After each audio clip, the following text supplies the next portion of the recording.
धन्यवाद। एक minute please. अरे नोट, एक मिनट।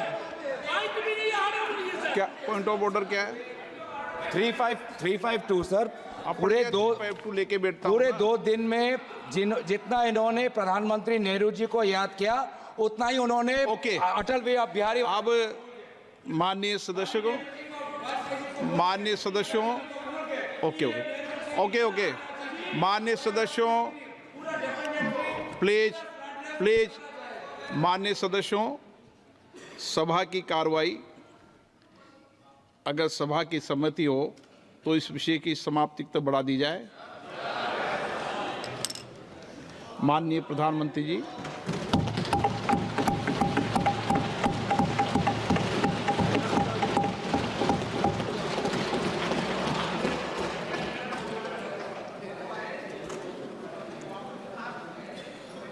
आदरणीय अध्यक्ष महोदय, हम सब के लिए और सभी देशवासियों के लिए, इतना ही नहीं विश्व के लोकतंत्र प्रेमी नागरिकों के लिए भी हमारे लिए ये बहुत ही गौरव का पल है। बड़े गर्व के साथ लोकतंत्र के उत्सव को मनाने का एक अवसर है।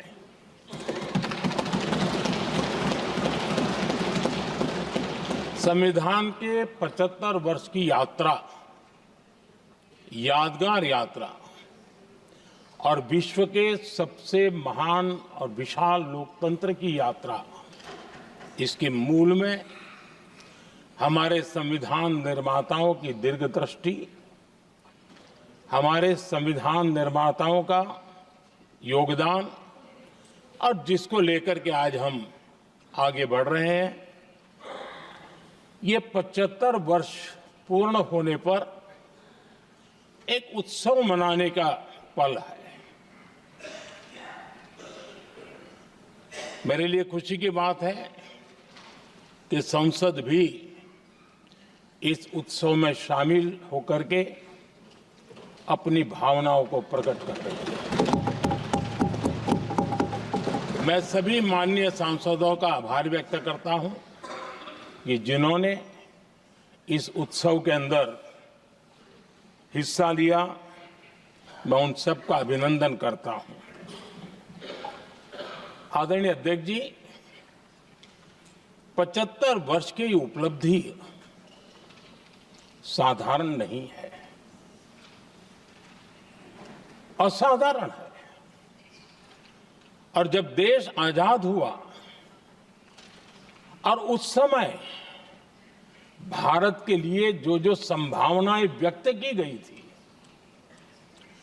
उन सभी संभावनाओं को निरस्त करते हुए, परास्त करते हुए भारत का संविधान हमें यहां तक ले आया है।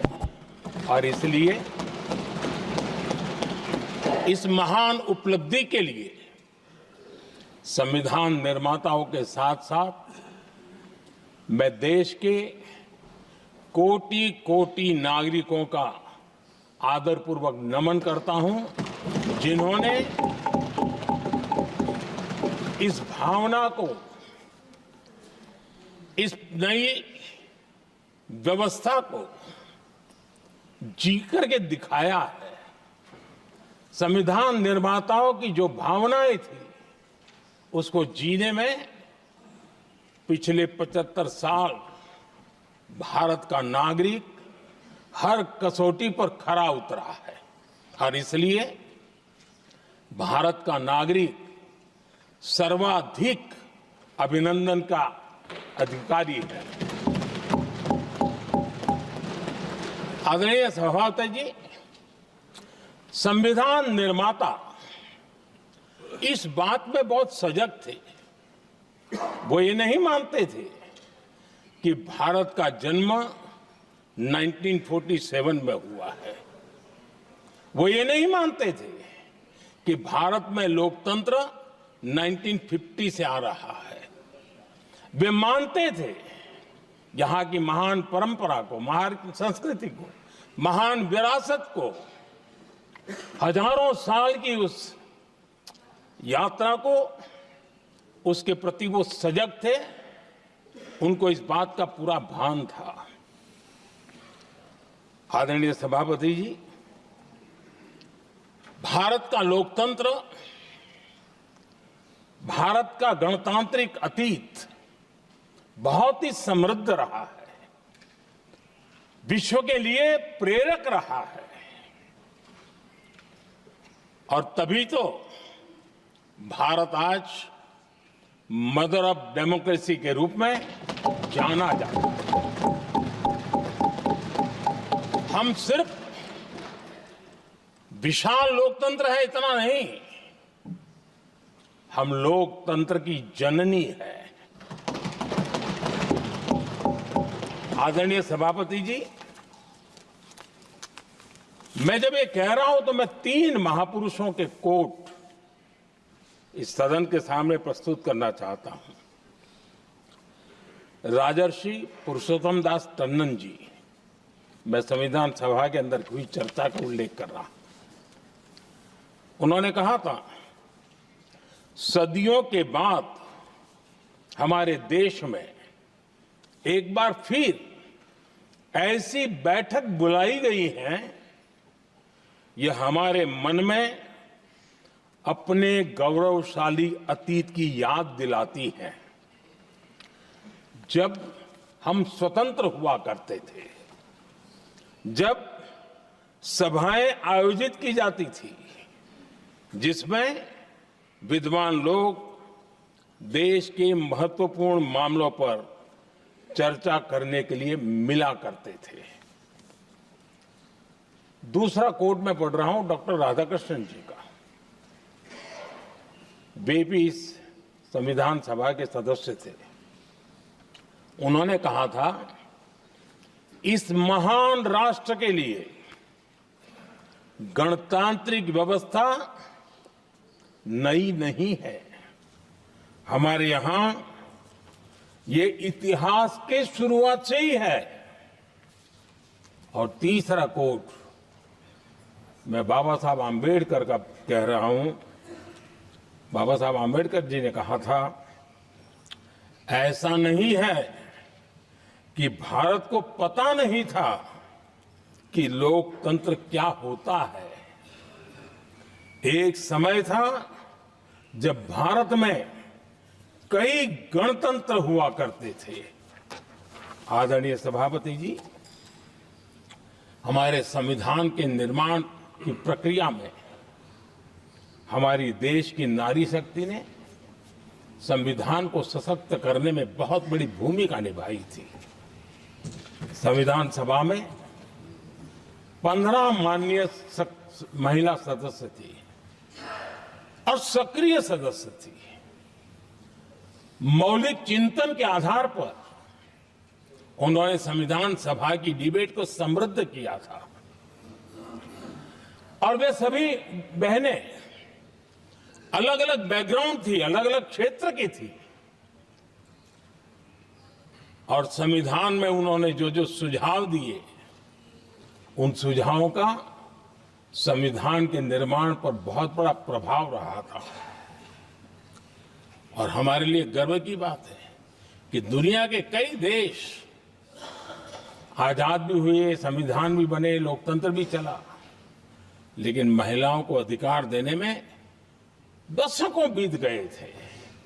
लेकिन हमारे यहां शुरुआत से ही महिलाओं को वोट का अधिकार संविधान में दिया गया। आदरणीय सभापति जी, जब G20 समिट हुई, उसी भावना को आगे बढ़ाते हुए, क्योंकि संविधान की भावना को लेकर के हम सब जीने वाले लोग हैं, हमने G20 की अध्यक्षता के दरमियान विश्व के सामने विमेन लेड डेवलपमेंट का विचार रखा। और विश्व के अंदर विमेन डेवलपमेंट से अब आगे जाने की जरूरत है, और इसलिए हमने विमेन लेड डेवलपमेंट की चर्चा को अंजाम दिया। इतना ही नहीं, हम सभी सांसदों ने मिलकर के एक स्वर से नारी शक्ति बंधन अधिनियम पारित करके हमारी महिला शक्ति को भारतीय लोकतंत्र में उनकी भागीदारी सुनिश्चित करने के लिए हम लोगों ने कदम उठाए। आदरणीय सभापति जी, आज हम देख रहे हैं हर बड़ी योजना के सेंटर में महिलाएं होती है। और ये जब संविधान के हम 75 वर्ष मना रहे हैं, ये संयोग है और अच्छा संयोग है कि भारत के राष्ट्रपति के पद पर एक आदिवासी महिला ये हमारे संविधान की भावना की एक अभिव्यक्ति भी है।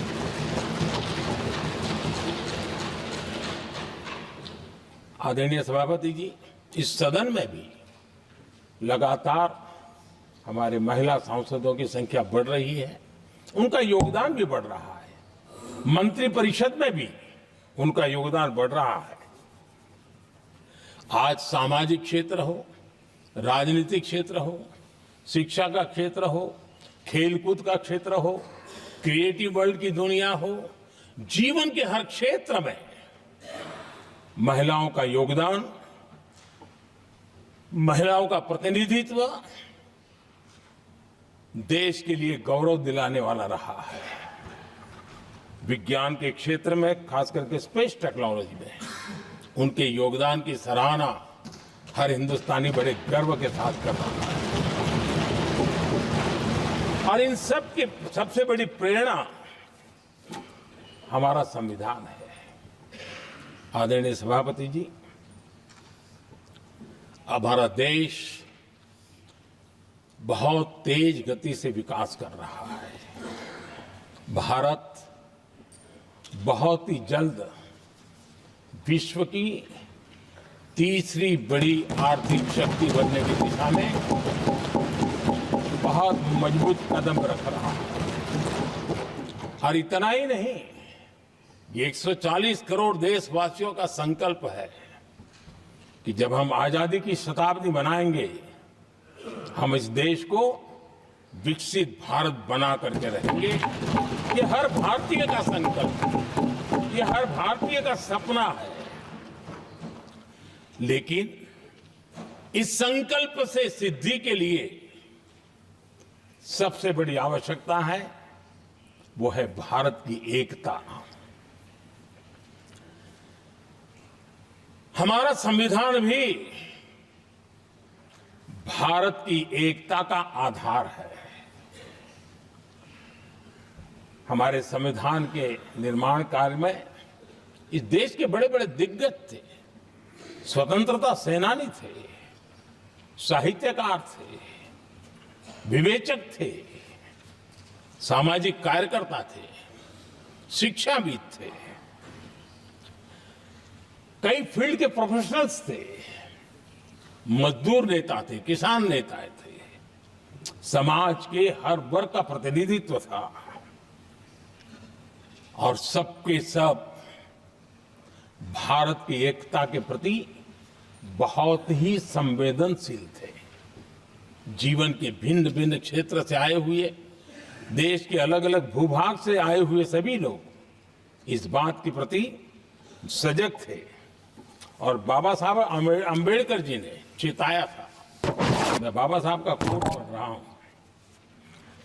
बाबा साहब अंबेडकर ने कहा था, समस्या ये है कि देश में जो विविधता से भरा जनमानस है, उसे किस तरह एक मत किया जाए, कैसे देश के लोगों को एक दूसरे के साथ होकर निर्णय लेने के लिए प्रेरित किया जाए, जिससे कि देश में एकता की भावना स्थापित हो। आदरणीय सभापति जी, मुझे बड़े दुख के साथ कहना है कि आजादी के बाद एक तरफ संविधान निर्माताओं के दिल दिमाग में एकता थी, लेकिन आजादी के बाद विकृत मानसिकता के कारण या स्वार्थवश अगर सबसे बड़ा प्रहार हुआ तो देश की एकता के मूल भाव पर प्रहार हुआ। विविधता में एकता, ये भारत की विशेषता रही है। हम विविधता को सेलिब्रेट करते हैं और इस देश की प्रगति भी विविधता को सेलिब्रेट करने में है। लेकिन गुलामी की मानसिकता में पले बड़े लोगों ने, भारत का भला न देख पाने वाले लोगों ने, और जिनके लिए हिंदुस्तान 1947 में ही पैदा हुआ ये जो धारणा बनी थी, उनके लिए वो विविधता में विरोधाभास ढूंढते रहे। इतना ही नहीं, विविधता के इस अमूल्य खजाना है हमारा, उसको सेलिब्रेट करने के बजाय उस विविधता में ऐसे जहरीले बीज बोने के प्रयास करते रहे ताकि देश की एकता को चोट पहुंचे। आदरणीय सभापति जी, हमें विविधता का उत्सव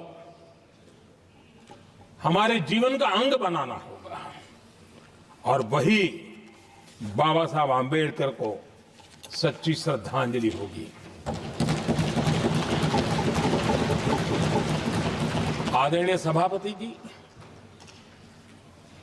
मैं संविधान के प्रकाश में ही मेरी बातों को रखना चाहता हूं और इसलिए अगर आप हमारी नीतियों को देखेंगे, पिछले 10 साल देश की जनता ने हमें जो सेवा करने का मौका दिया है,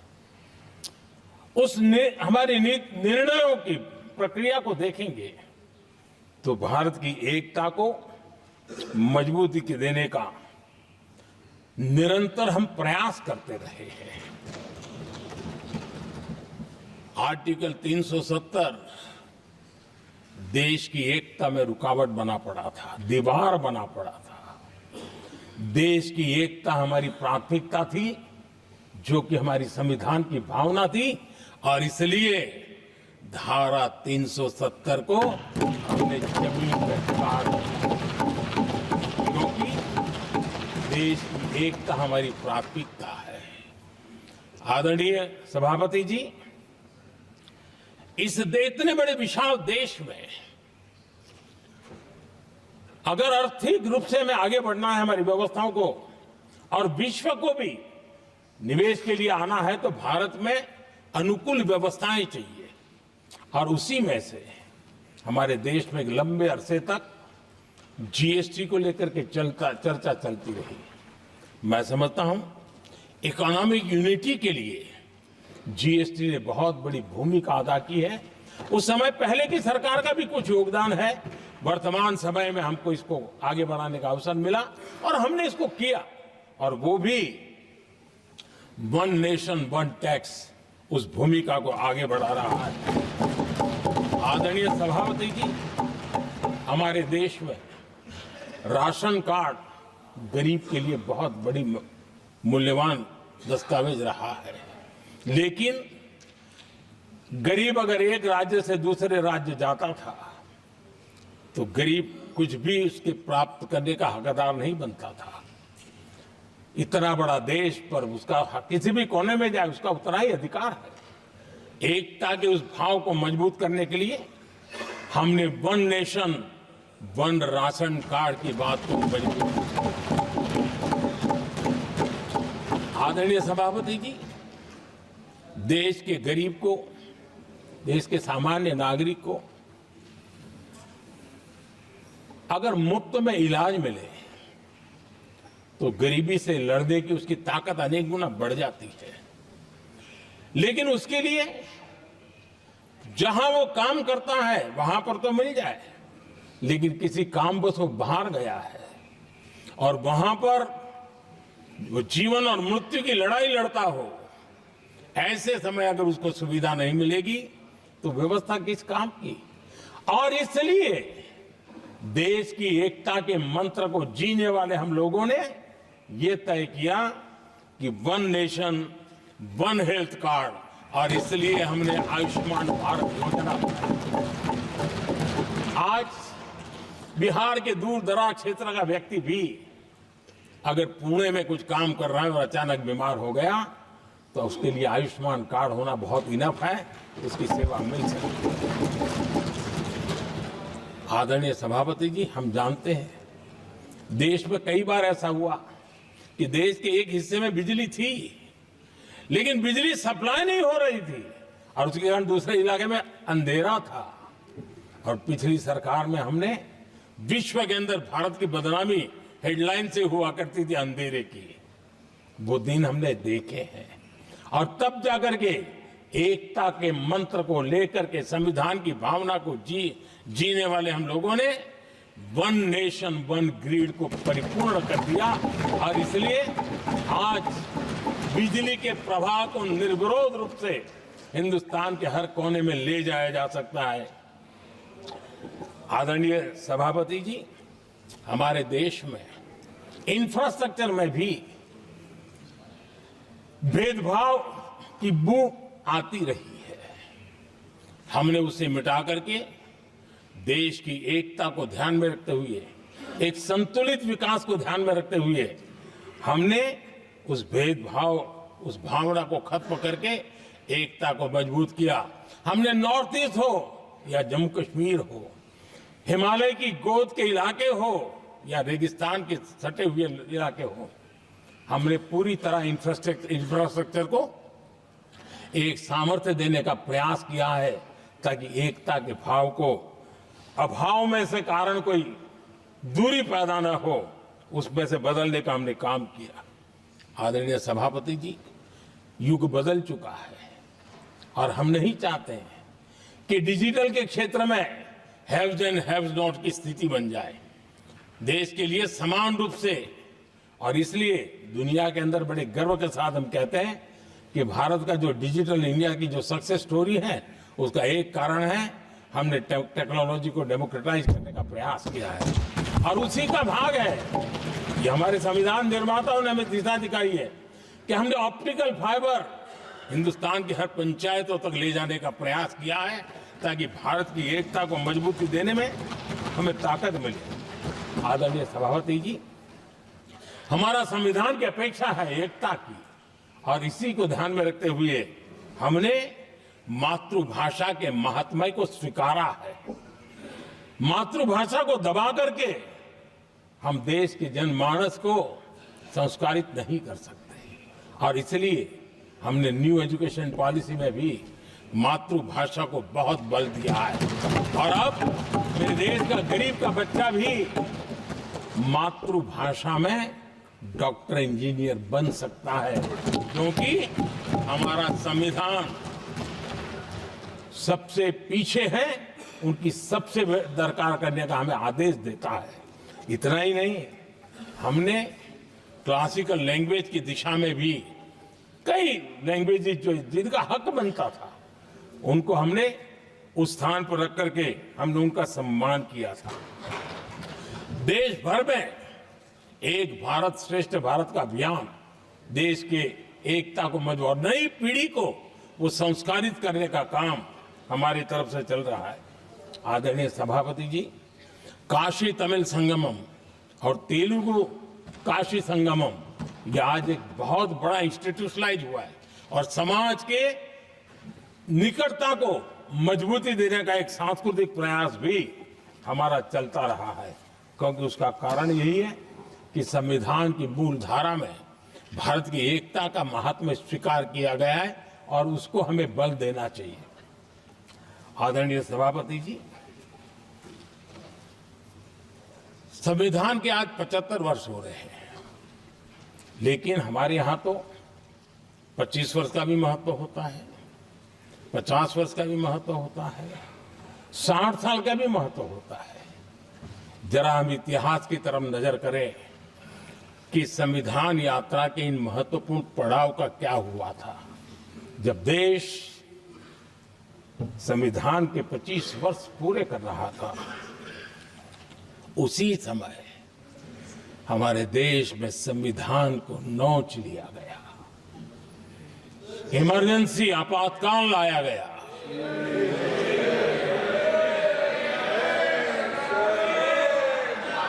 संवैधानिक व्यवस्थाओं को समाप्त कर दिया गया, देश को जेल खाना बना दिया गया, नागरिकों के अधिकारों को लूट लिया गया, प्रेस की स्वतंत्रता को ताले लगा दिए गए,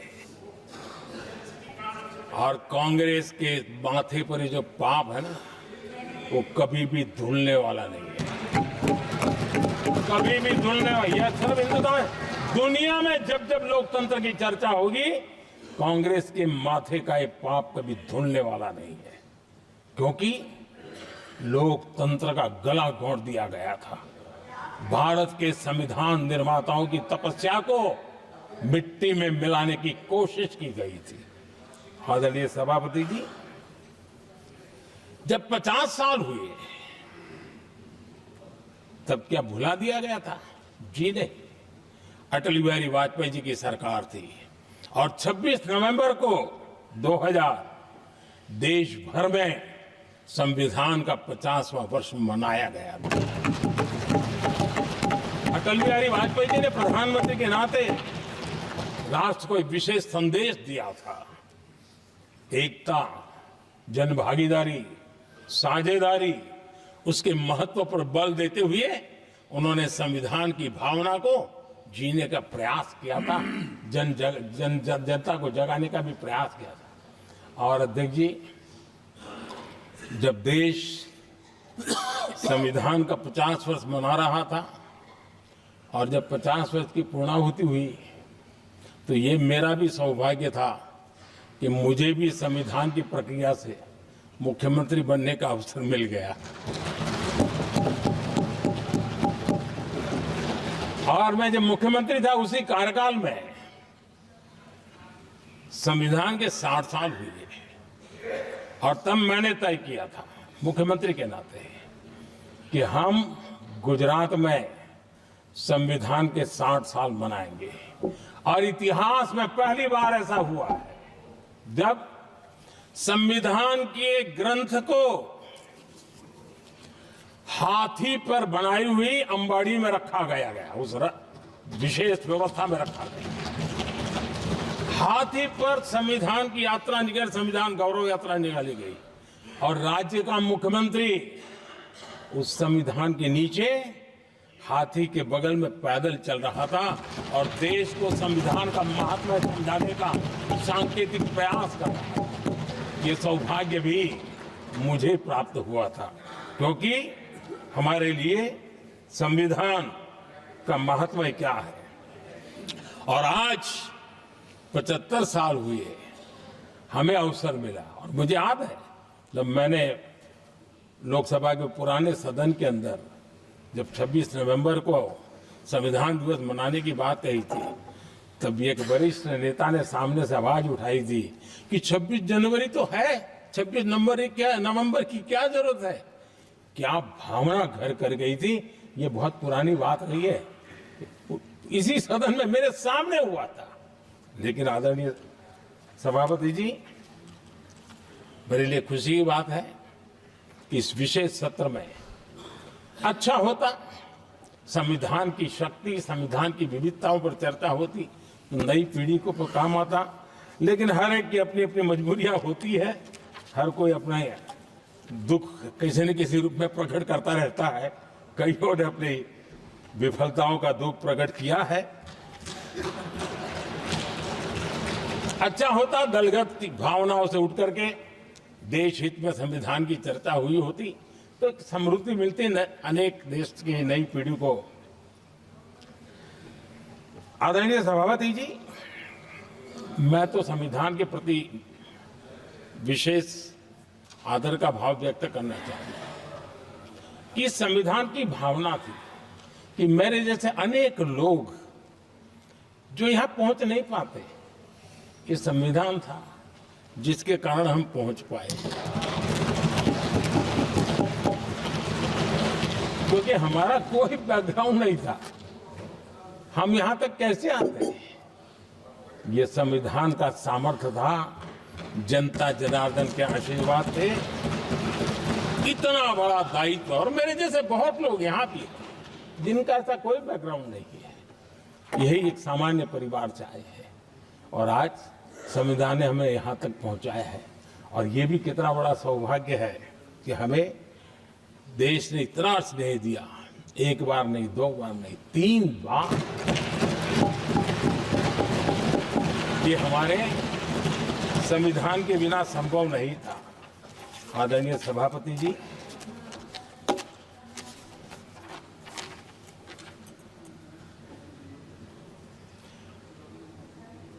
उतार चढ़ाव तो आए, कठिनाइयां भी आई, रुकावटें भी आई, लेकिन मैं फिर एक बार देश की जनता को नमन करता हूं कि देश की जनता पूरी ताकत के साथ संविधान के साथ खड़ी रही।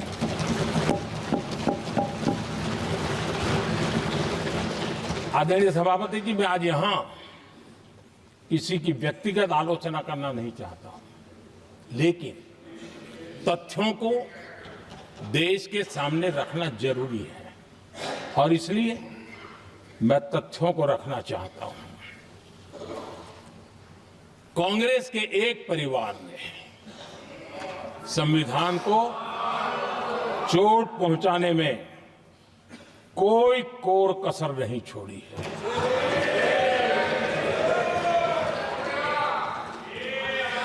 और मैं इसलिए एक परिवार का उल्लेख करता हूं कि 75 साल की हमारी यात्रा में 55 साल एक ही परिवार ने राज किया है। इसलिए देश को क्या क्या हुआ है ये जानने का अधिकार है, और इस परिवार के कुविचार, कुरीति, कुनीति, इसकी परंपरा निरंतर चल रही है। हर स्तर पर इस परिवार ने संविधान को चुनौती दी। आदरणीय सभापति जी, 1947 टू 1952 इस देश में इलेक्टेड गवर्नमेंट नहीं थी। एक अस्थाई व्यवस्था थी, एक सिलेक्टेड सरकार थी, और चुनाव नहीं हुए थे। और जब तक चुनाव न हो तब तक एक इंटरिम व्यवस्था के रूप में कोई खाका खड़ा करना चाहिए, किया गया था। 1952 के पहले राज्यसभा का भी गठन नहीं हुआ था, राज्यों में भी कोई चुनाव नहीं थे, जनता का कोई आदेश नहीं था।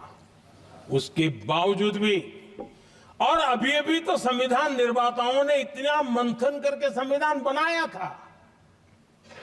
1951 में जबकि चुनी हुई सरकार नहीं थी, उन्होंने ऑर्डिनेंस करके संविधान को बदला, और किया क्या? अभिव्यक्ति की आजादी पर हमला कर दिया गया।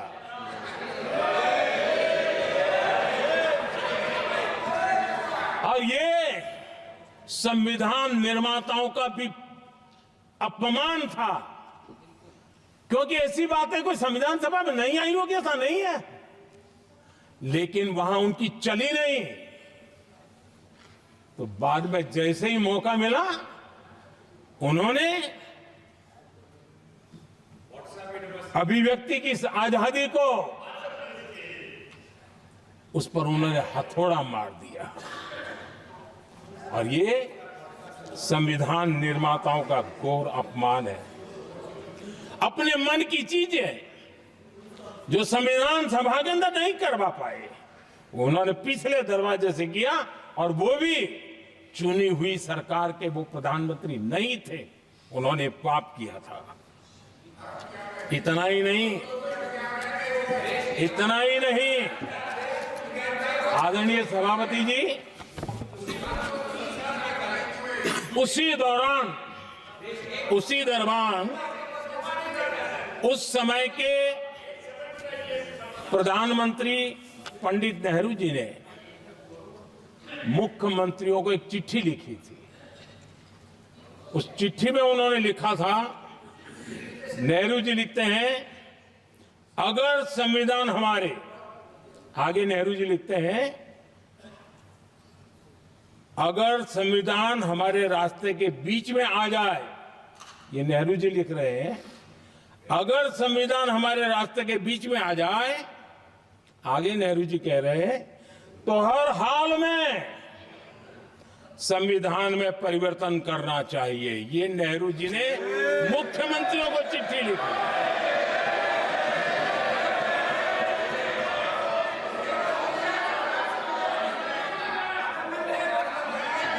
और आदरणीय सभापति जी,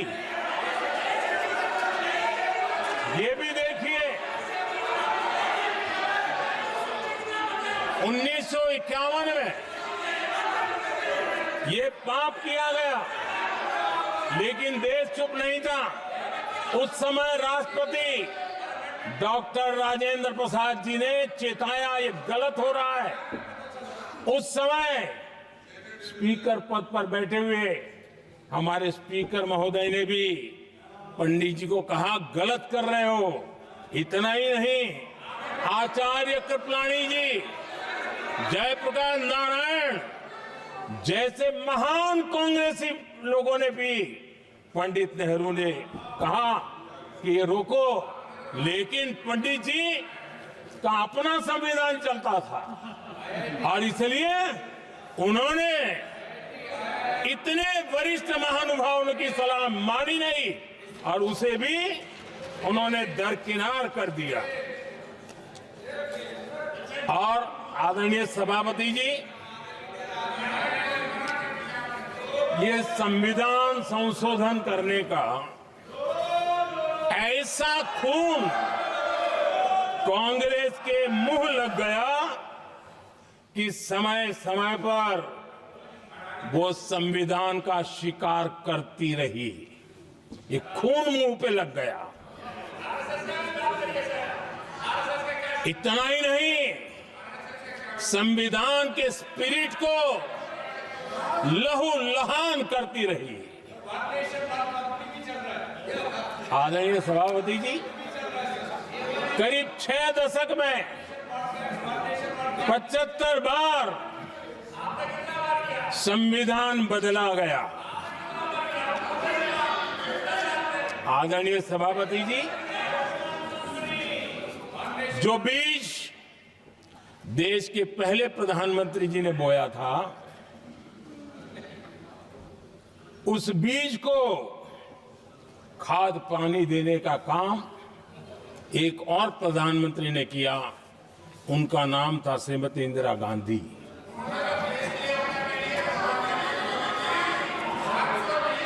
जो पाप पहले प्रधानमंत्री करके गए और जो खून लग गया था 1971 में, सुप्रीम कोर्ट का एक फैसला आया था। उस सुप्रीम कोर्ट के फैसले को संविधान बदल करके पलट दिया गया, और 71 में यह संविधान संशोधन किया गया था। और क्या था, उन्होंने हमारे देश की अदालत के पंख काट दिए थे, और यहां पर तो किया था कि संसद संविधान के किसी भी आर्टिकल में जो मर्जी पड़े वो कर सकती है, और अदालत उसकी तरफ देख भी नहीं सकती है। अदालत के सारे अधिकारों को छीन लिया गया था। ये पाप 1971 में उस समय की प्रधानमंत्री श्रीमती इंदिरा गांधी ने किया था।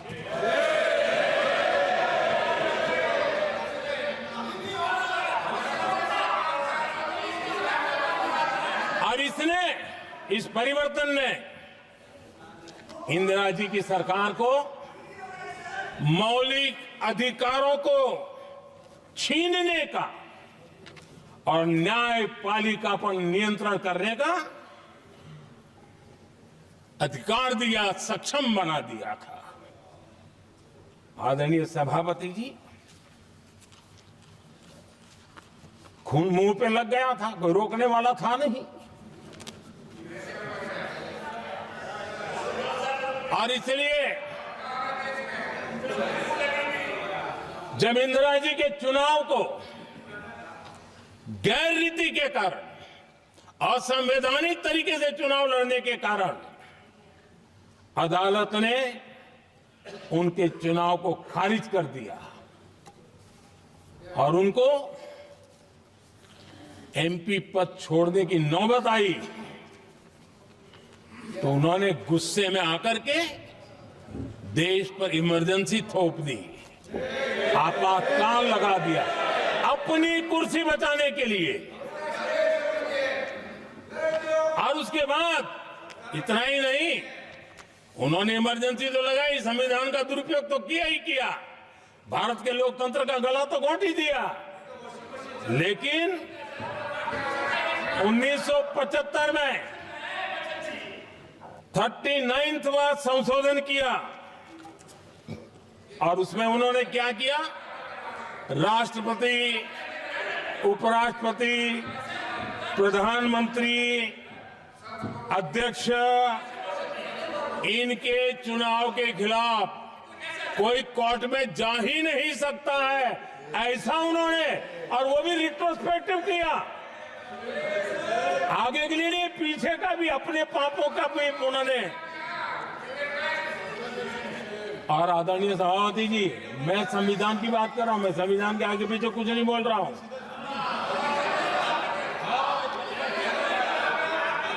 आदरणीय सभापति जी,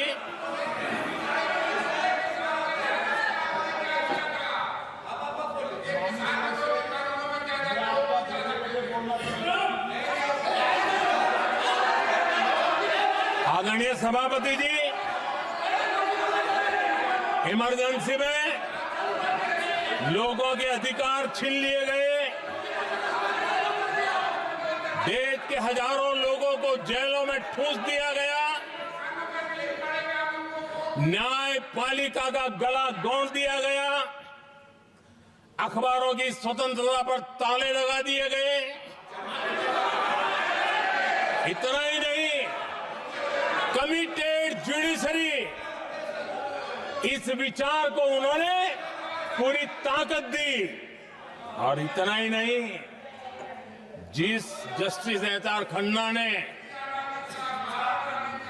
उनके चुनाव में उनको खिलाफ जो जजमेंट दिया था, वो इतना गुस्सा भरा था कि जब जस्टिस एच.आर. खन्ना, जो सीनियरिटी के आधार पर सुप्रीम कोर्ट के चीफ जस्टिस बनने थे,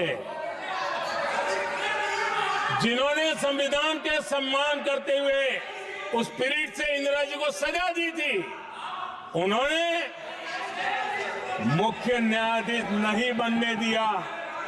ये संविधान और लोकतांत्रिक प्रक्रिया रही।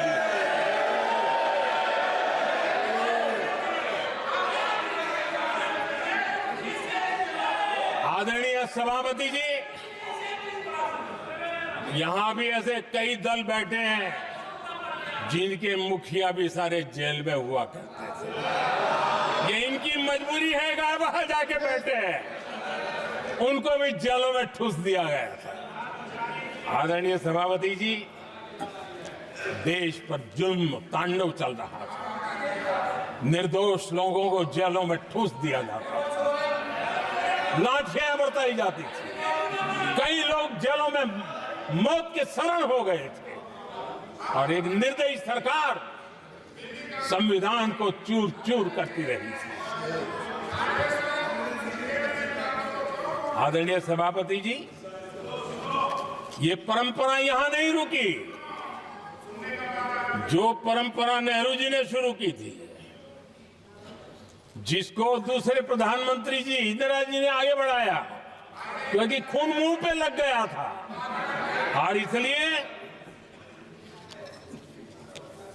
राजीव गांधी जी प्रधानमंत्री बने।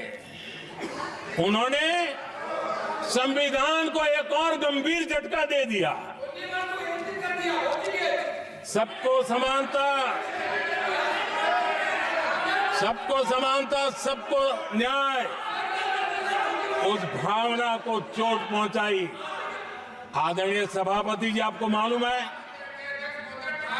सुप्रीम कोर्ट ने शाहबानो का जजमेंट दिया था। एक भारत की महिला को न्याय देने का काम संविधान की मर्यादा और स्पिरिट के आधार पर देश की सुप्रीम कोर्ट ने दिया था। एक वृद्ध महिला को उसका हक मिला था सुप्रीम कोर्ट से, लेकिन उस समय के प्रधानमंत्री राजीव गांधी ने शाहबानो की उस भावना को, सुप्रीम कोर्ट की उस भावना को नकार दिया और उन्होंने वोट बैंक की राजनीति के खातिर संविधान की भावना को बलि चढ़ा दिया और कट्टरपंथियों के सामने सर झुकाने का काम कर दिया। उन्होंने न्याय के लिए तड़प रही एक वृद्ध महिला को साथ देने के बजाय उन्होंने कट्टरपंथियों का साथ दिया। संसद में कानून बना करके सुप्रीम कोर्ट के निर्णय को फिर एक बार पलट दिया गया। आदरणीय सभापति जी, बात वहां से नहीं अटकी है। नेहरू जी ने शुरू किया, इंदिरा जी ने आगे बढ़ाया और राजीव जी ने भी उसको ताकत दी, खाद पानी देने का काम किया। क्यों? संविधान के साथ खिलवाड़ करने का लहू उनके मुंह लग गया। आदरणीय सभापति जी, अगली पीढ़ी भी इसी खिलवाड़ में जुड़ी पड़ी है। एक किताब को मैं कोट कर रहा हूं। उस किताब में जो लिखा गया है, और उसमें प्रधानमंत्री उस समय के मेरे पहले जो प्रधानमंत्री थे उनको कोट किया है। उन्होंने कहा है, मुझे यह स्वीकार करना होगा कि पार्टी अध्यक्ष सत्ता का केंद्र है। ये मनमोहन सिंह जी ने कहा है, जो एक किताब में लिखा गया है। मुझे यह स्वीकार करना होगा कि पार्टी अध्यक्ष सत्ता का केंद्र है। सरकार पार्टी के प्रति जवाबदेह है। इतिहास में पहली बार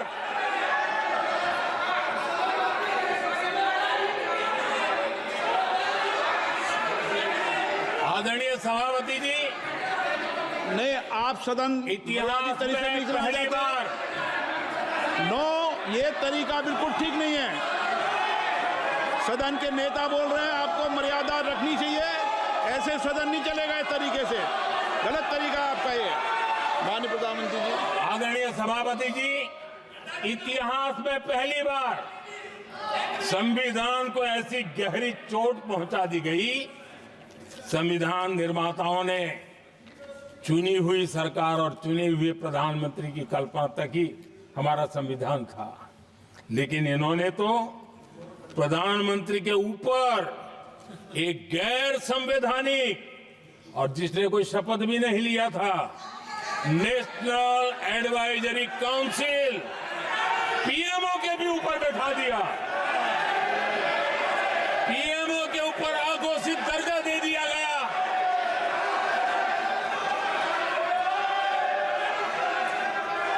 आदरणीय सभापति जी, इतना ही नहीं, और एक पीढ़ी आगे चले, और उस पीढ़ी ने क्या किया? भारत के संविधान के तहत देश की जनता जनार्दन सरकार चुनती है और वो सरकार का मुखिया कैबिनेट बनाता है। ये संविधान के तहत है।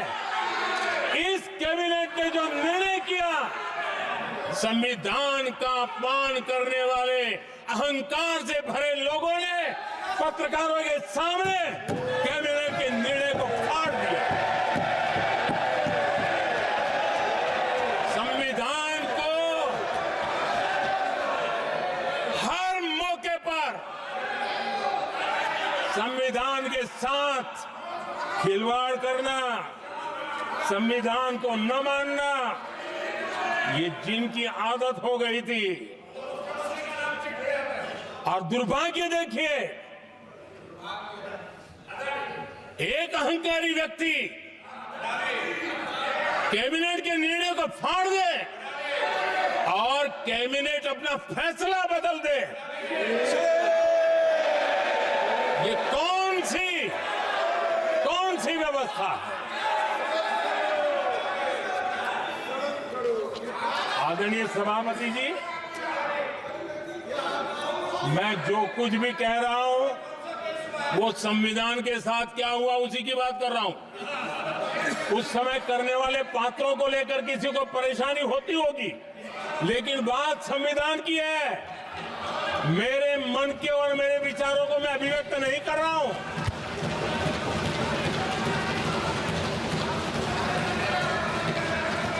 आदरणीय सभापति जी, कांग्रेस ने निरंतर संविधान की अवमानना की, संविधान के महत्व को कम किया। कांग्रेस इसके अनेक उदाहरणों से भरा पड़ा हुआ है। संविधान के साथ धोखेबाजी कैसे करते थे, संवैधानिक संस्थाओं को कैसे नहीं मानते थे, इस देश में बहुत कम लोगों को मालूम होगा। 370 की तो पता है सबको, 35A का पता बहुत कम है। संसद में आए बिना, जबकि संसद में आना पड़ता, संसद को ही अस्वीकार कर दिया गया। भारत के संविधान का अगर कोई पहला पुत्र है तो ये संसद है, उसको भी उन्होंने गला घोंटने का काम किया।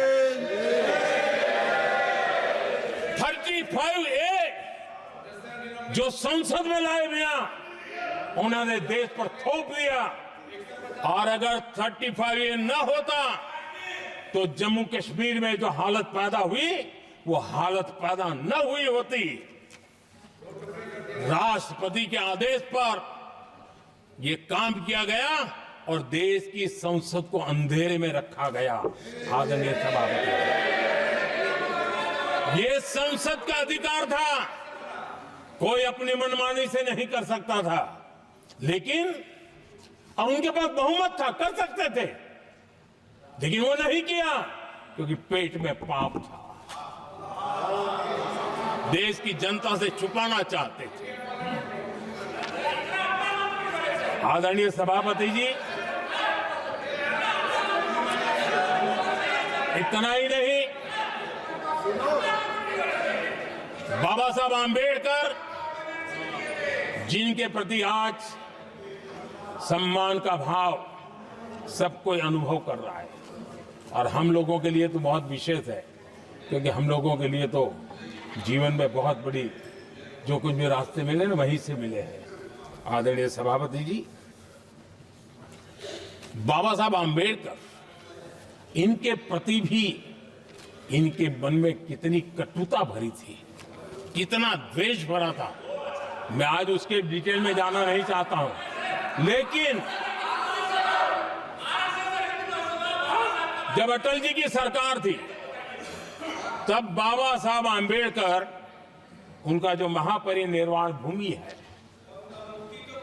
वहां पर अलीपुर रोड पर अटल जी की सरकार में बाबा साहब आंबेडकर जी के स्मृति में एक स्मारक बनाना तय हुआ। अटल जी के समय ये नहीं हुआ।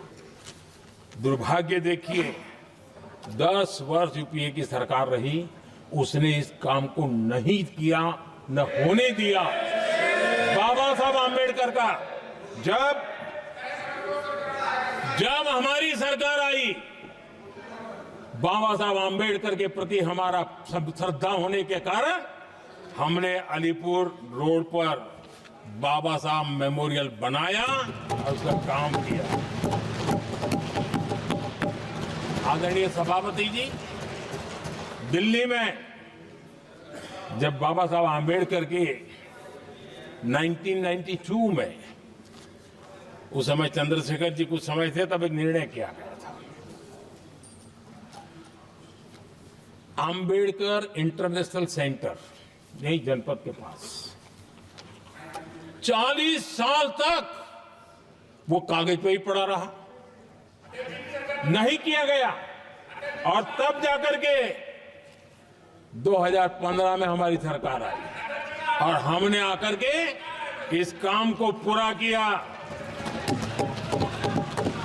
बाबा साहब को भारत रत्न देने का काम भी जब कांग्रेस सत्ता से बाहर गई तब संभव हुआ। इतना ही नहीं, आदरणीय सभापति जी, बाबा साहब आम्बेडकर के 125 साल तो हमने पूरी दुनिया में बनाए थे, विश्व के 120 देशों में बनाने का काम किया था। लेकिन जब बाबा साहब आम्बेडकर की शताब्दी थी, तब अकेली बीजेपी की सरकार थी मध्य प्रदेश में। सुंदरलाल जी पटवा हमारे मुख्यमंत्री जी थे और महू में जहां बाबा साहब आम्बेडकर जी का जन्म हुआ था, उसको एक स्मारक के रूप में पुनर्निर्माण करने का काम सुंदरलाल पटवा जी जब मुख्यमंत्री थे तब मध्य प्रदेश में हुआ था। शताब्दी के समय भी उनके साथ यही किया गया था। आदरणीय सभापति जी,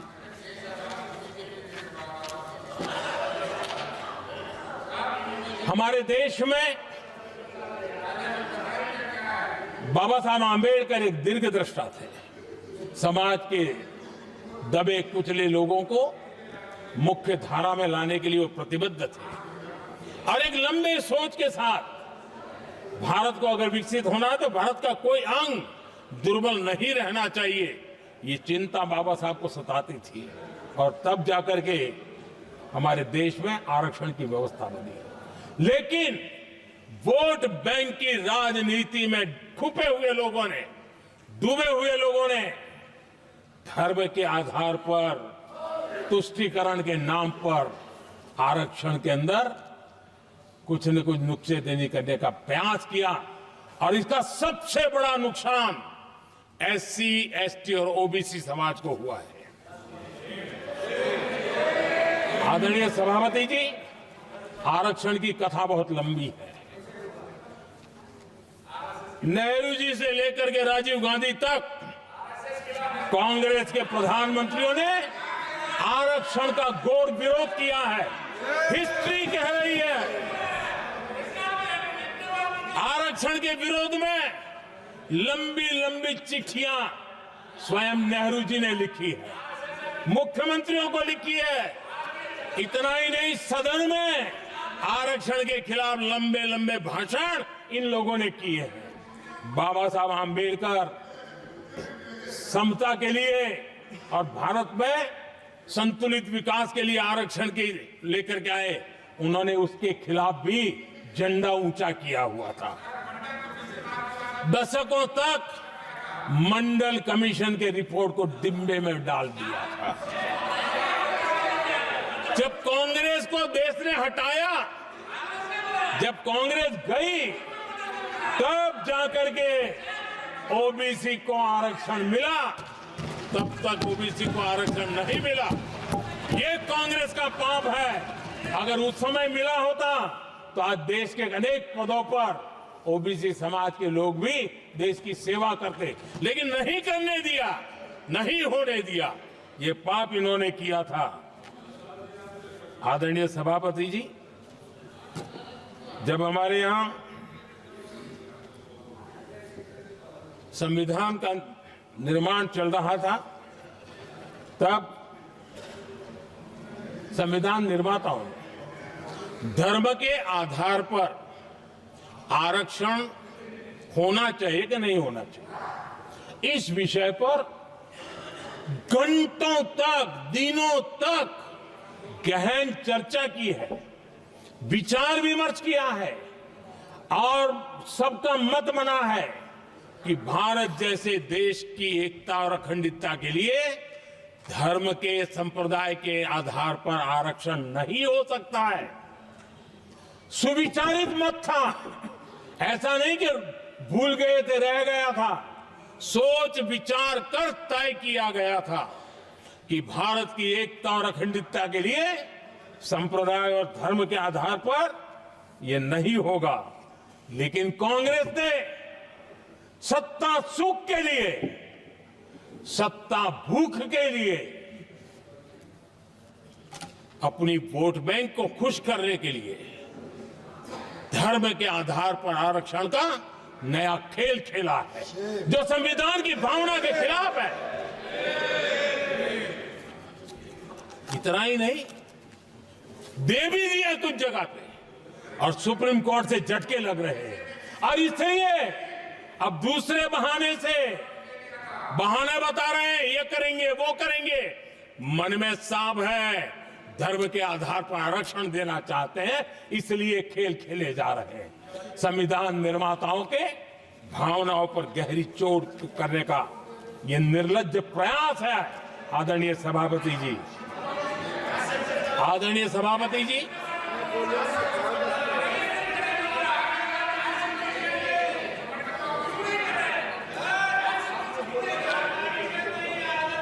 सबने बोला तो और विषय, ये तरीका ठीक नहीं। आपके नेता ने बोला, आपने बोला दोबारा बात मत करो। जिसकी भी मैं चर्चा करना चाहता हूं, और वो ज्वलंत विषय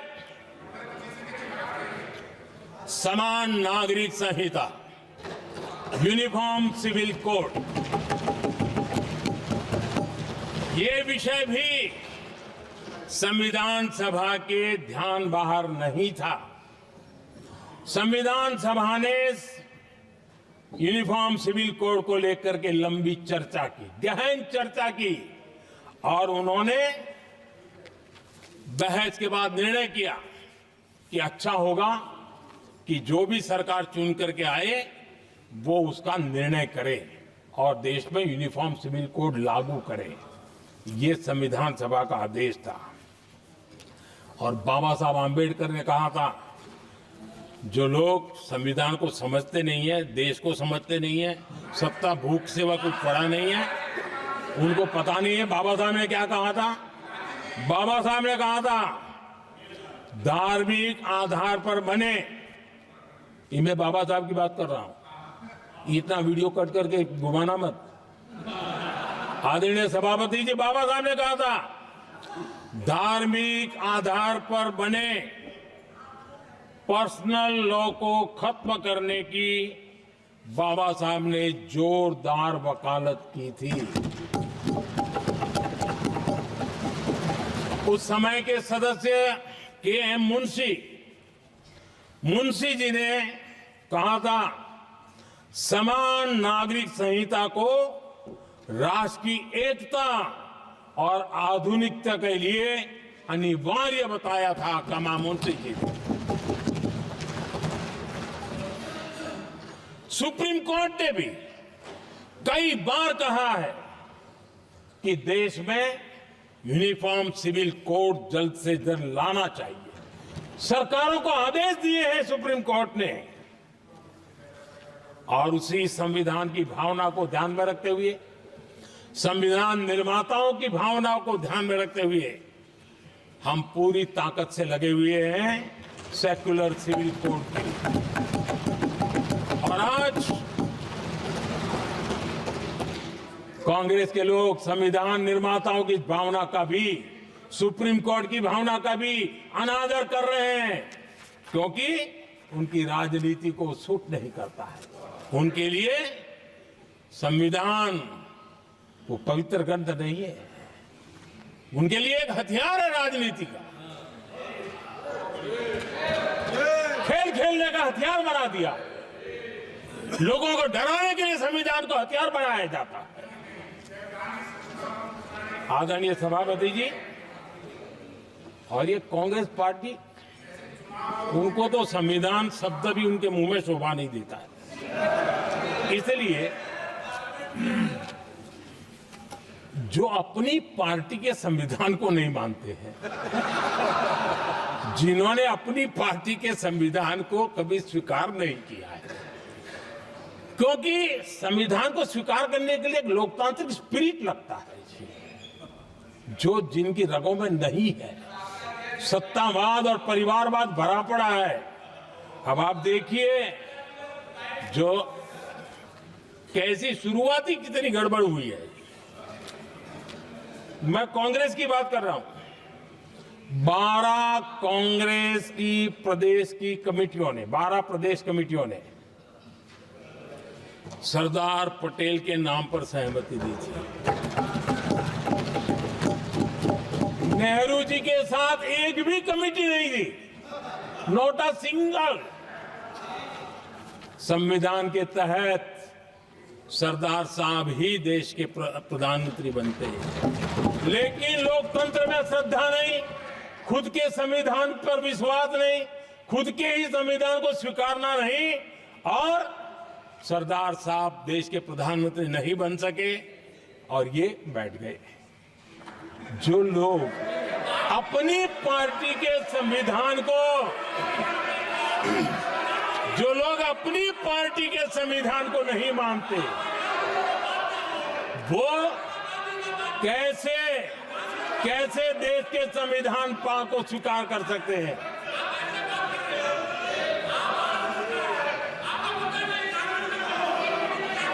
आदरणीय सभापति जी,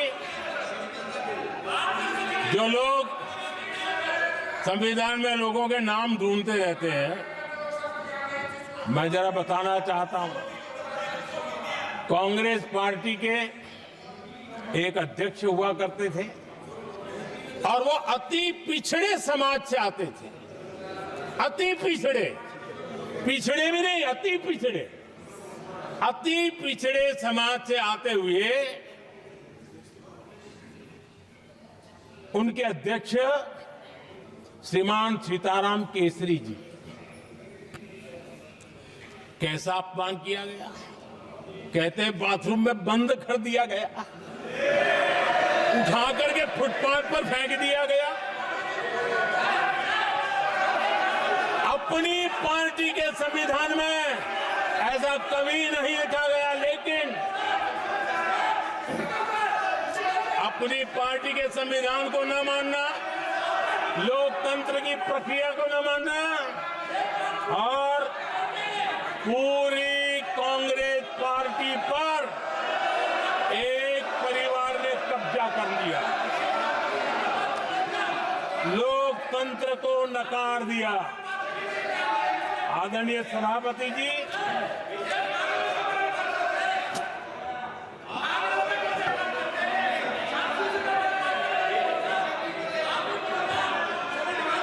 तो आपके सदस्यों ने क्या क्या बोला था ठीक नहीं है। आप जब सदन के नेता बोल रहे हैं तो सदन की मर्यादा को रखो, अच्छी परंपरा को बनाओ। संविधान के साथ खिलवाड़ करना, संविधान के स्पिरिट को तहस नहस करना, ये कांग्रेस की रगों में रहा है। हमारे लिए संविधान, उसकी पवित्रता, उसकी शुचिता हमारे लिए सर्वोपरि है। और ये शब्दों में नहीं है, जब जब हमें कसौटी पर कसा गया है, हम तप करके निकले हुए लोग हैं। मैं उदाहरण देना चाहता हूं।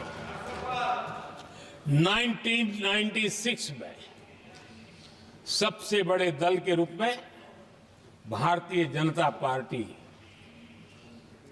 जीत करके आई, सबसे बड़ा दल था, और राष्ट्रपति जी ने संविधान की भावना तहत सबसे बड़े दल को प्रधानमंत्री के शपथ के लिए बुलाया, और 13 दिन सरकार चली।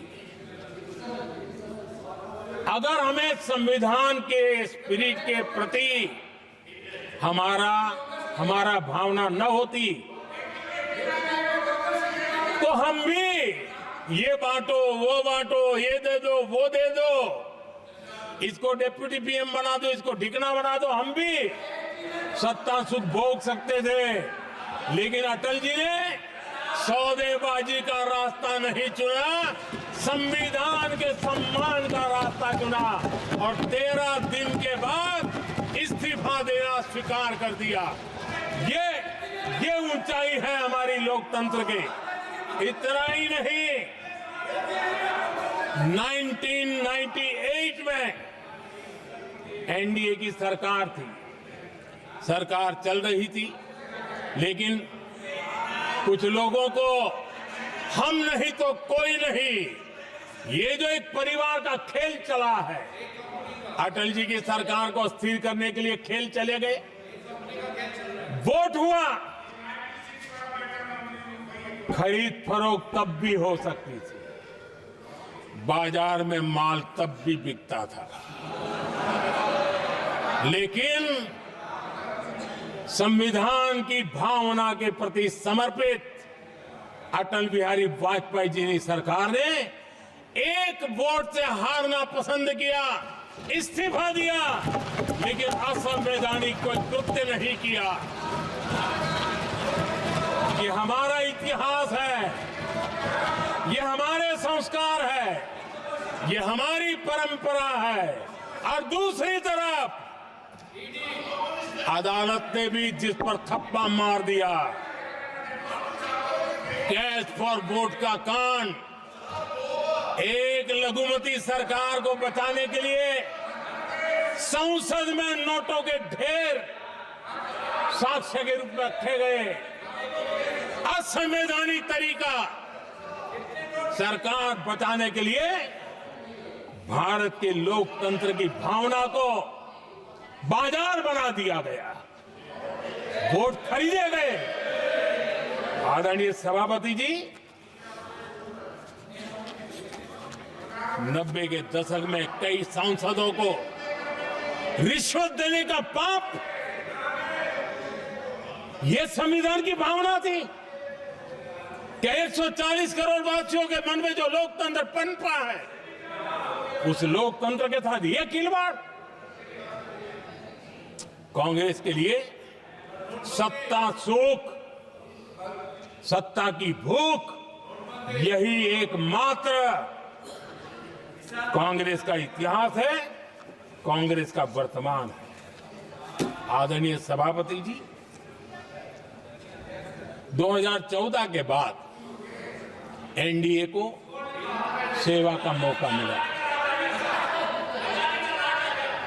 संविधान और लोकतंत्र को मजबूती मिली।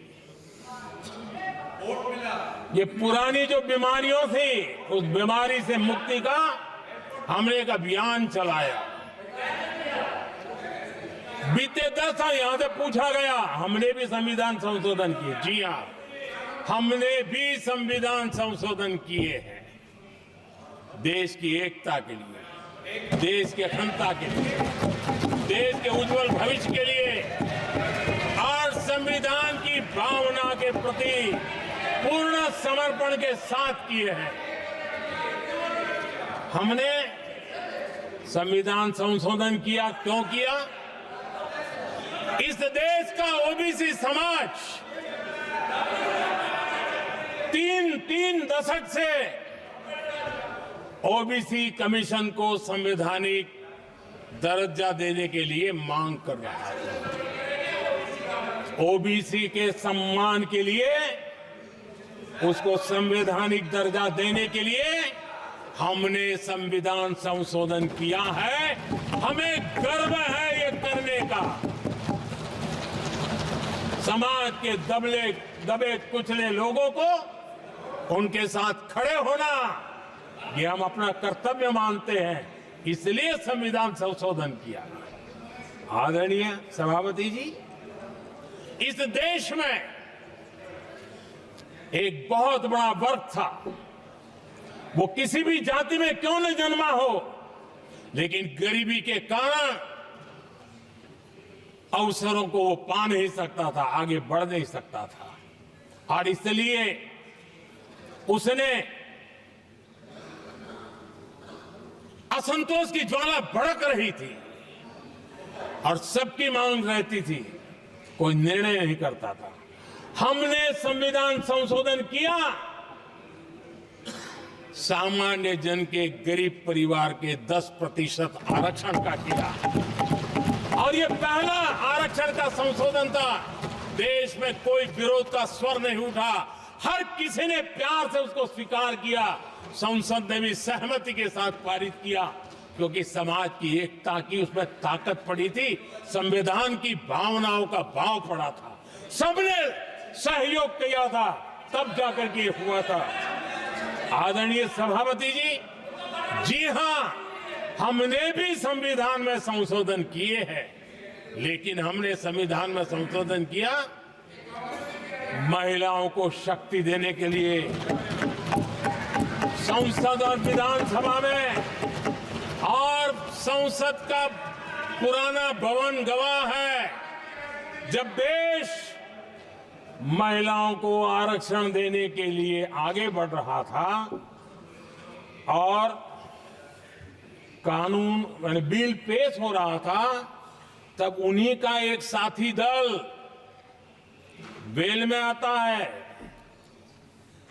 कागज छीन लेता है, फाड़ देता है और सदन स्थगित हो जाता है, और 40 साल तक विषय लटका रहता है। और वो आज उनके मार्गदर्शक है, जिन्होंने देश की महिलाओं के साथ अन्याय किया, वो उनके मार्गदर्शक है।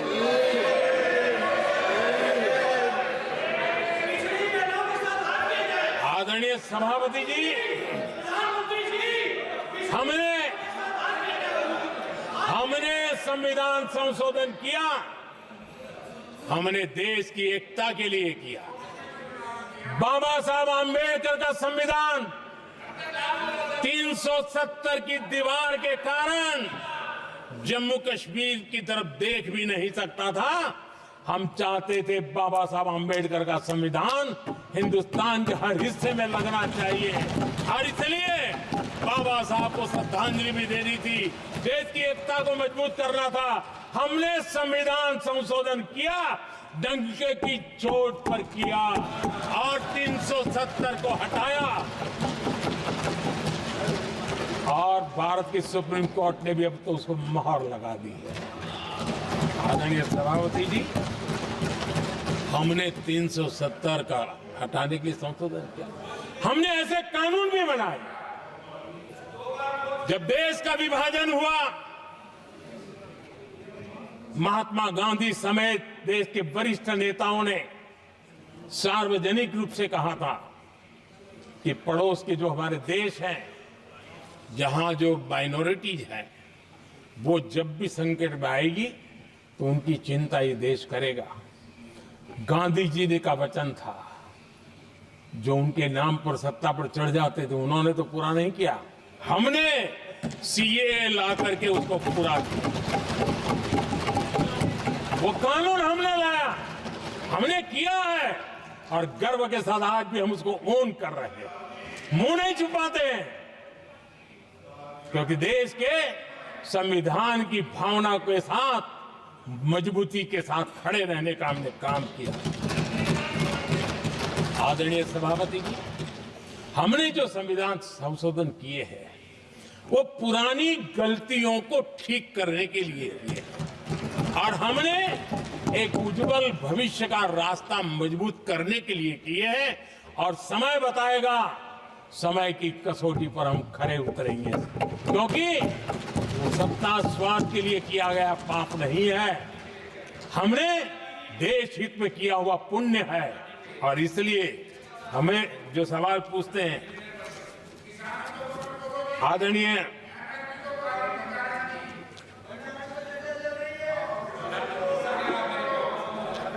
सभापति जी, यहां संविधान पर अनेक भाषण हुए,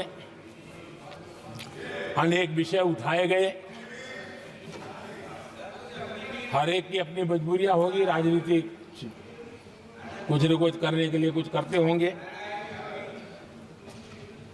लेकिन आदरणीय सभापति जी, हमारा संविधान सबसे ज्यादा जिस बात को लेकर के संवेदनशील रहा है वो है भारत के लोग, वी द पीपल, भारत के नागरिक। संविधान उनके लिए है, उनके हितों के लिए है, उनके कल्याण के लिए है, उनकी गरिमा के लिए है। और इसलिए संविधान भारत के कल्याणकारी राज्य के लिए हमें दिशा निर्देश देता है। और कल्याणकारी राज्य का मतलब है जहां नागरिकों को भी गरिमा प्राप्त हो, उनको गरिमामय जीवन की गारंटी मिलनी चाहिए। हमारे कांग्रेस के साथियों को एक शब्द बहुत प्रिय है, मैं आज उस शब्द का उपयोग करना चाहता हूं। और उनका सबसे प्रिय शब्द जिसके बिना वो जी नहीं सकते, वो शब्द है जुमला। कांग्रेस के हमारे साथी उनको दिन रात जुमला, लेकिन इस देश को पता है हिंदुस्तान में अगर सबसे बड़ा जुमला कोई था और वो 4 पीढ़ी ने चलाया, वो जुमला था गरीबी हटाओ। ये ऐसा जुमला था, ये गरीबी हटाओ ऐसा जुमला था, उनकी राजनीति की रोटी तो सिकती थी लेकिन गरीब का हाल ठीक नहीं होता था।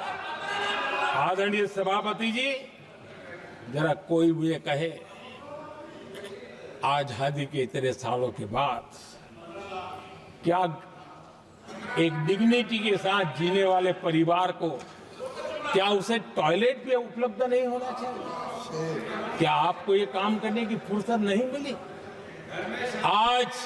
आज देश में टॉयलेट बनाने के अभियान को, जो गरीबों के लिए एक सपना था, उसकी डिग्निटी के लिए हमने इस काम को हाथ में लिया और हमने जी जान से उसे जुटे रहे। उसका मजाक उड़ाया गया, मुझे मालूम है, लेकिन उसके बाद भी सामान्य नागरिक के जीवन का गरिमा, ये हमारे दिल और दिमाग में होने के कारण हम डिगे नहीं, हम अड़े रहे, हम आगे बढ़ते चले गए और तब जाकर के ये सपना साकार हुआ। माताएं बहनें खुले में सोच जा रही थी, या तो सूर्योदय के पहले या सूर्योदय के बाद, और आपको कभी पीड़ा नहीं हुई।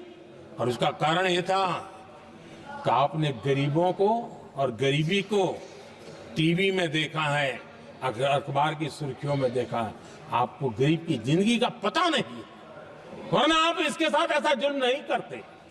आदरणीय सभापति जी, इस देश की 80% जनता पीने के शुद्ध पानी के लिए तरसती रही। क्या मेरा संविधान हमें रोकता था? क्या संविधान तो ये चाहता था कि सामान्य मानवीय की सुविधाओं को ध्यान दिया जाए। आदरणीय सभापति जी, ये काम भी हमने बड़े समर्पण भाव से आगे बढ़ाया है। आदरणीय सभापति जी, इस देश की करोड़ों माताएं चूल्हे में खाना पकाना और धुएं से आंखें लाल, कहते हैं कि सैकड़ों सिगरेट का धुआं खाना पकाते हैं तब धुआं शरीर में जाता है। उन माताओं बहनों की आंखें लाल होती थी, इतना नहीं, उनका शरीर स्वास्थ्य खत्म हो जाता था। उनको धुएं से मुक्ति का काम, और 2013 तक क्या चर्चा चलती थी, 9 सिलेंडर देंगे कि 6 सिलेंडर देंगे। इस देश ने देखते ही देखते हर घर तक गैस का सिलेंडर पहुंचा दिया, क्योंकि हमारे लिए हर नागरिक 70 साल के बाद जो बेसिक सुविधाएं हैं उसकी तरफ। आदरणीय सभापति जी, अगर हमारा गरीब परिवार दिन रात मेहनत करके गरीबी से बाहर निकलने के लिए कोशिश करता है, बच्चों को पढ़ाना चाहता है, लेकिन घर में एक बीमारी आ जाए तो उसका सारा प्लान बेकार हो जाता है, पूरा परिवार की सारी मेहनत पानी में चली जाती है। क्या इन गरीब परिवारों के इलाज के लिए कुछ आप सोच नहीं सकते थे? 50-60 करोड़ देशवासियों को मुफ्त इलाज मिले। संविधान की उस भावना का आदर करते हुए हमने आयुष्मान योजना को लागू किया और आज देश के 70 साल के ऊपर के किसी भी वर्ग के क्यों न हो, उनके लिए भी हमने व्यवस्था की। आदरणीय सभापति जी, जरूरतमंदों को राशन देने की बात, और उसका भी मजाक उड़ाया जा रहा है। जब हम कहते हैं कि 25 करोड़ लोग गरीबी को परास्त करने में सफल हुए, तो फिर हमें सवाल पूछा जाता है कि आप गरीब को राशन फिर क्यों देते हो? आदरणीय सभापति जी, जो गरीबी से निकल के आया है, उसे पता होता है कि अस्पताल में भी एक पेशेंट स्वस्थ होने के बाद जब छुट्टी देते हैं ना, तो डॉक्टर भी कहता है कि आप घर जाइए, तबीयत ठीक है, ऑपरेशन अच्छा हुआ है, लेकिन महीने पर ये जरा संभालना, ये मत करना, क्योंकि पेशेंट दोबारा तकलीफ में ना आए, गरीब दोबारा गरीब न बने, इसलिए उसका हैंड होल्डिंग जरूरी है। और इसलिए हम मुफ्त राशन दे रहे हैं। उसकी मजाक मत उड़ाओ, क्योंकि हमें गरीबी से जो बाहर निकला है उसको दोबारा गरीबी में जाने नहीं देना है, और जो अभी भी गरीबी में है उसे हमें गरीबी से बाहर लाना है।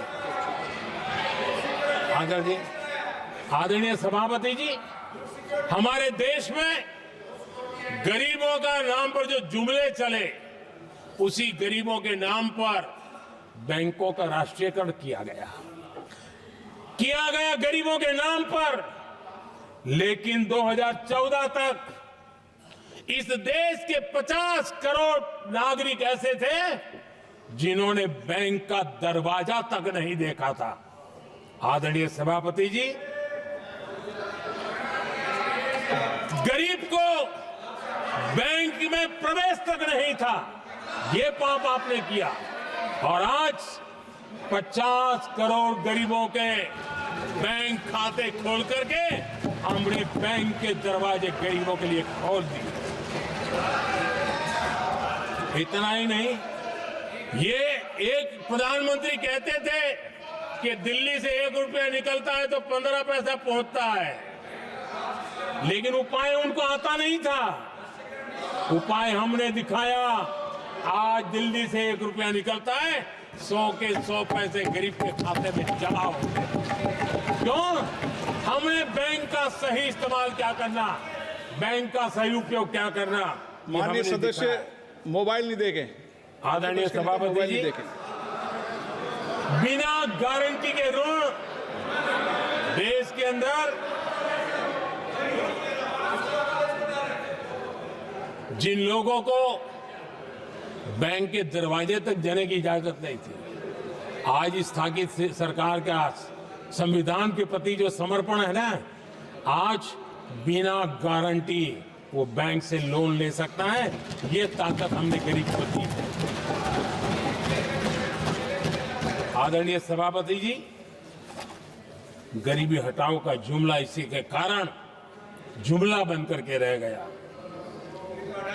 गरीब को इस मुश्किल से मुक्ति मिले, ये हमारा बहुत बड़ा मिशन है और ये हमारा संकल्प है, और हम इसके लिए दिन रात एक कर रहे हैं। जिनको कोई नहीं पूछता, इनको मोदी पूजता है। आदरणीय सभापति जी, दिव्यांगजन हर दिन संघर्ष करता हमारा दिव्यांगजन, अब जाकर के हमारे दिव्यांग को फ्रेंडली इंफ्रास्ट्रक्चर मिले, उसकी व्हीलचेयर आगे तक जाए, ट्रेन के डिब्बे तक जाए। ये व्यवस्था दिव्यांगजन के लिए करने का हमारे दिल में तब आया क्योंकि समाज के दबले कुचले वंचित लोगों की चिंता करना हमारे मन में था, तब हुआ। आदरणीय सभापति जी, आप मुझे बताइए, एक तो भाषा के नाम पर झगड़ा करना तो सिखा दिया आपने, लेकिन मेरे दिव्यांग जनों के साथ कितना अन्याय किया। जो हमारे यहां साइनेज लैंग्वेज जो है, साइन लैंग्वेज की जो व्यवस्था है, खास करके मूक बधिर के लिए, अब दुर्भाग्य ऐसा देश का कि असम में जो भाषा सिखाई जाए उत्तर प्रदेश में दूसरी सिखाई जाए, उत्तर प्रदेश में सिखाई जाए महाराष्ट्र में तीसरी सिखाई जाए। हमारे दिव्यांग जनों के लिए एक साइन लैंग्वेज का होना बहुत जरूरी था। आजादी के 7 दशक बाद भी उनको उन दिव्यांग जनों की याद नहीं आई। एक कॉमन साइन लैंग्वेज बनाने का काम हमने किया, जो आज देश के मेरे सभी दिव्यांग भाई बहनों के लिए काम आ रही है। आदरणीय सभापति जी, घुमंतु और अर्ध घुमंतु जन समूह समाज का इसके ऊपर पूछने वाला नहीं था। उनके कल्याण के लिए वेलफेयर बोर्ड बनाने का काम हमने किया, क्योंकि संविधान की प्राथमिकता है लोग, हमें उसको दर्जा देने का काम किया है। आदरणीय सभापति जी, हर कोई रेहड़ी पटरी के लोगों से जानता है, हर मोहल्ले में, हर इलाके में, हर फ्लैट में, हर सोसाइटी में सुबह होते ही वो रेहड़ी पटरी वाला आकर के मेहनत करके और लोगों का जीवन चलाने में मदद करता है। उसको बेचारे को 12-12 घंटे काम करे, रेहड़ी भी किसी से किराए पर ले ले, किसी से ब्याज से पैसा ले, किसी से सामान खरीदे, शाम को ब्याज खाओ पैसा ले जाए, बड़ा मुश्किल से अपने बच्चों के लिए ब्रेड का टुकड़ा ले जा सके। ये हालत थी। ये हमारी सरकार ने है रेहड़ी पटरी वालों के लिए स्वनिधि योजना बना करके बैंक से उनको बिना गारंटी लोन देने का शुरू किया, और आज उसके कारण, वो स्वनिधि योजना के कारण वो तीसरे राउंड तक पहुंचा है और अधिकतम लोन बैंक से उसको सामने से मिल रही है। उसकी प्रतिष्ठा का और उसका विस्तार हो रहा है, विकास भी हो रहा है। आदरणीय सभापति जी, इस देश में हम में से कोई ऐसा नहीं होगा जिसको विश्वकर्मा की जरूरत न पड़ती हो। समाज की व्यवस्था की एक बहुत बड़ी व्यवस्था बनी थी, सदियों से चली आ रही थी, लेकिन वो विश्वकर्मा साथियों के लिए कभी पूछा नहीं गया। हमने विश्वकर्मा के कल्याण के लिए योजना बनाई, बैंक से लोन लेने की व्यवस्था की, उनको नई ट्रेनिंग देने की व्यवस्था की, उनको आधुनिक टूल देने की व्यवस्था की, नई डिजाइन से काम बनाने की चिंता की, और उसको हमने मजबूत बनाने का काम किया।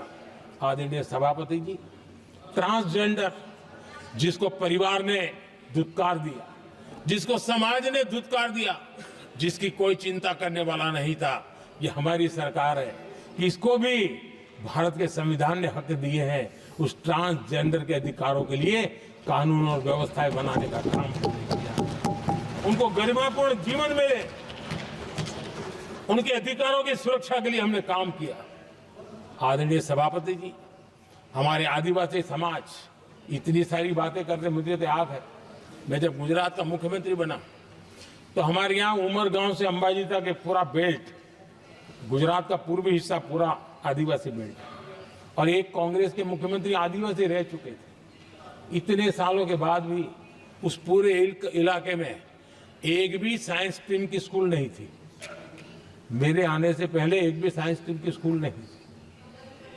अगर साइंस स्ट्रीम की स्कूल नहीं है तो कितनी आरक्षण की बातें करो, वो बेचारा इंजीनियर और डॉक्टर कैसे बन सकता है। ये मैंने उस इलाके में काम किया और वहाँ साइंस स्ट्रीम की स्कूलें, अब तो वहाँ यूनिवर्सिटीज बन गई है। लेकिन यानी राजनीति की चर्चा करना, संविधान के अनुरूप काम न करना, ये जिनकी सत्ता भूख है ना, उसका हमने आदिवासी समाज में भी जो अति पिछड़े लोग हैं, और उसमें मैं राष्ट्रपति जी का आभार व्यक्त करता हूं, उन्होंने मेरा काफी मार्गदर्शन किया। राष्ट्रपति महोदया ने मेरा मार्गदर्शन किया और उसमें से पीएम जनमन योजना बनी। हमारे देश में बिखरे बिखरे आदिवासी समाज के छोटे छोटे समूह जो आज भी उनको कोई सुविधा प्राप्त नहीं हुई थी। हमने ढूंढ ढूंढ करके, संख्या बहुत कम है, वोट की राजनीति में उनकी तरफ देखने वाला कोई नहीं था, लेकिन मोदी है जो आखिर को भी समझता है। और इसलिए हमने उनके लिए पीएम जनमन योजना के द्वारा उनके विकास की। आदरणीय सभापति जी, जैसे समाजों में उनके विकास संतुलित होना चाहिए, पिछड़े से पिछड़ा व्यक्ति को भी संविधान अवसर देता है, जिम्मेवारी भी सरकार को देता है, उसी प्रकार से कोई भूभाग भी, कोई हमारा ज्योग्राफिकल इलाका भी वो पीछे नहीं रहना चाहिए। और हमारे देश में किया क्या, 60 साल के दरमियान 100 डिस्ट्रिक्ट आइडेंटिफाई करके कह दिया कि ये तो बैकवर्ड डिस्ट्रिक्ट है। और बैकवर्ड डिस्ट्रिक्ट का ऐसा लेवल लग गया कि किसी की ट्रांसफर होती थी तो वो कहता था पनिशमेंट पोस्टिंग, तो कोई जिम्मेवार अफसर जाता ही नहीं था। और उनकी तरह हमने पूरी स्थिति को बदल दिया। हमने एस्पिरेशनल डिस्ट्रिक्ट का एक कल्पना रखी और 40 पैरामीटर पर ऑनलाइन रेगुलर मॉनिटरिंग करते रहे। और आज एस्पिरेशनल डिस्ट्रिक्ट उस राज्य के अच्छे जिलों की बराबरी करने लग गए और कुछ तो नेशनल एवरेज की बराबरी करने लगे। भूभाग भी पीछे न रहे, कोई जिला अब इसको आगे ले गए करके हमने 500 ब्लॉक को एस्पिरेशनल ब्लॉक बना करके उनके डेवलप पर स्पेशल फोकस करने की दिशा में हम काम कर रहे हैं। आदरणीय सभापति जी, मैं हैरान हूं जो लोग बड़ी बड़ी कथाएं सुनाते हैं। क्या इस देश में आदिवासी समाज 1947 के बाद आया क्या राम और कृष्ण थे तब आदिवासी समाज था नहीं था? जो आदिवासी समाज को आदि पुरुष वीर पुरुष हम कहते हैं, लेकिन आजादी के कई दशकों के बाद भी इतना बड़ा आदिवासी समूह, उनके लिए अलग मंत्रालय नहीं बनाया गया। पहली बार अटल बिहारी वाजपेयी की सरकार आई और उन्होंने अलग आदिवासी मंत्रालय बनाया, अलग आदिवासी विकास और विस्तार के लिए बजट दिया। आदरणीय सभापति जी, हमारे माछीमार समाज, मछुआरा समाज क्या अभी भी आया है क्या उनकी नजर नहीं की आपकी? इन मछुआरा समाज के कल्याण के लिए पहली बार हमारी सरकार ने आकर के अलग मंत्रालय बनाया फिशरीज का। उनके कल्याण के लिए अलग से हमने बजट दिया, समाज के इस तबके भी चिंता की। आदरणीय सभापति जी, मेरे देश का छोटा किसान, उसके जीवन में सहकारिता एक मुख्य अंग है। छोटे किसान की जिंदगी को सामर्थ्य देने के लिए सहकारी क्षेत्र को जिम्मेवार बनाना, सहकारी क्षेत्र को सामर्थ्यवान बनाना, सहकारी क्षेत्र को बल देना, इसकी महात्मा हम समझते हैं, क्योंकि छोटा किसान, उसकी चिंता हमारे दिल में थी और इसलिए हमने अलग सहकारिता मंत्रालय बनाया। हमारी सोचने का तरीका क्या है? हमारे देश में नौजवान है, पूरा विश्व आज वर्कफोर्स के लिए तरस रहा है। देश में डेमोग्राफिक डिवीजन लेना है तो हमारे इस वर्कफोर्स को स्किल बनाना चाहिए। हमने अलग स्किल मंत्रालय बनाया ताकि दुनिया की आवश्यकता के अनुसार मेरा देश का नौजवान तैयार हो और विश्व के साथ वो अपने आगे बढ़े। आदरणीय सभापति जी, हमारा नॉर्थ ईस्ट इसलिए कि वहां वोट कम है, सीटें कम है, इसकी कोई परवाह नहीं है। ये अटल जी की सरकार थी जिसने पहली बार नॉर्थ ईस्ट के कल्याण के लिए डोनियर मंत्रालय की व्यवस्था की और आज उसका परिणाम है कि नॉर्थ ईस्ट के विकास की कि नई चीजों को हम प्राप्त कर पाए। इसी के कारण रेल, रोड, पोर्ट, एयरपोर्ट ये बनने की दिशा में आगे बढ़ रहे हैं। आदरणीय सभापति जी, आज भी दुनिया के देशों में लैंड रिकॉर्ड के लेकर के समृद्ध देशों को भी कई संकट। हमने गांव के हर सामान्य व्यक्ति को अपना लैंड रिकॉर्ड, उसके घर की मालिकीन का हक के कागज नहीं है, उसके कारण उसको बैंक से लोन चाहिए हो, कहीं बाहर जाए तो कोई कब्जा कर लिया, एक स्वामित्व योजना बनाई और देश के गांव के ऐसे समाज के दबे कुचले लोगों को वो कागज हम दे रहे हैं जिसके कारण उसका मालिकी हक बन रहा है। वो स्वामित्व योजना एक बहुत बड़ा दिशा बन रहा है। आदरणीय सभापति जी, इन सारे कामों के कारण पिछले 10 वर्ष में हमने जो प्रयास किया, हमने जिस प्रकार से गरीब को मजबूती देने का काम किया है, हमने जिस प्रकार से गरीब के अंदर एक नया आत्मविश्वास पैदा किया है और एक सही दिशा में चलने का परिणाम है कि आज इतने कम समय में मेरे देश के 25 करोड़ मेरे गरीब साथी गरीबी को परास्त करने में सफल हुए और हमें इस बात का गर्व है। और मैं संविधान निर्माताओं के सामने सर झुका करके कहता हूं, जो संविधान हमें दिशा दे रहा है उसके तहत मैं ये काम कर रहा हूं। और मैंने आदरणीय सभापति जी, जब हम सबका साथ सबका विकास की बात करते हैं, वो नारा नहीं है, वो हमारे आर्टिकल ऑफ फेथ है। और इसलिए हमने सरकार की योजनाएं भी बिना भेदभाव को चलाने की दिशा में काम किया है। और संविधान हमें भेदभाव की अनुमति नहीं देता है। और इसलिए हमने आगे चल करके कहा है सैचुरेशन, जिसके लिए जो योजना बनी है उसका लाभ उन लाभार्थी को 100% लाभार्थी को मिलना चाहिए। ये सैचुरेशन अगर सच्चा सेकुलरिज्म को है ना, तो ये सैचुरेशन में है। सच्चा सामाजिक न्याय अगर किसी में है तो ये सैचुरेशन 100%, 100% उसको बेनिफिट जिसका हक है मिलना चाहिए, बिना भेदभाव के लिए मिलना चाहिए। तो ये भाव लेकर के हम सच्चे सेकुलरिज्म को और सच्चे सामाजिक न्याय को लेकर के जी रहे हैं। आदरणीय सभापति जी, समाधान की हमारे एक और स्पिरिट भी है और हमारे देश को दिशा देने का माध्यम, देश को का चालक बल के रूप में राजनीति केंद्र में रहती है। आने वाले दशकों में हमारा लोकतंत्र, हमारी राजनीति की दिशा क्या होनी चाहिए, आज हमें मंथन करना चाहिए। आदरणीय सभापति जी, कुछ दलों की राजनीतिक स्वार्थ और सत्ता का भाव, मैं जरा उनसे पूछना चाहता हूं, क्या वे कभी अपने आप को, और मैं सभी दलों के लिए कह रहा हूं, उधर और इधर ये मेरा विषय नहीं है, ये मेरे मन के विचार है जो मैं इस सदन के सामने रखना चाहता हूं। क्या इस देश में योग्य नेतृत्व का अवसर मिलना चाहिए? नहीं। जिनके परिवार में कोई राजनीति में नहीं है, क्या उनके लिए दरवाजे बंद हो जाएंगे? क्या देश को, लोकतंत्र के स्पिरिट को परिवारवाद ने गहरा नुकसान किया है कि नहीं किया है? क्या परिवारवाद से भारत के लोकतंत्र की मुक्ति का अभियान चलाना ये संविधान के तहत हमारी जिम्मेवारी है कि नहीं है? और इसलिए समानता के सिद्धांत की बात कहे, अवसर की बात कहे, हिंदुस्तान के हर किसी को, और जो परिवारवादी राजनीति है उनकी धुरी ही परिवार होता है, सब कुछ परिवार के लिए।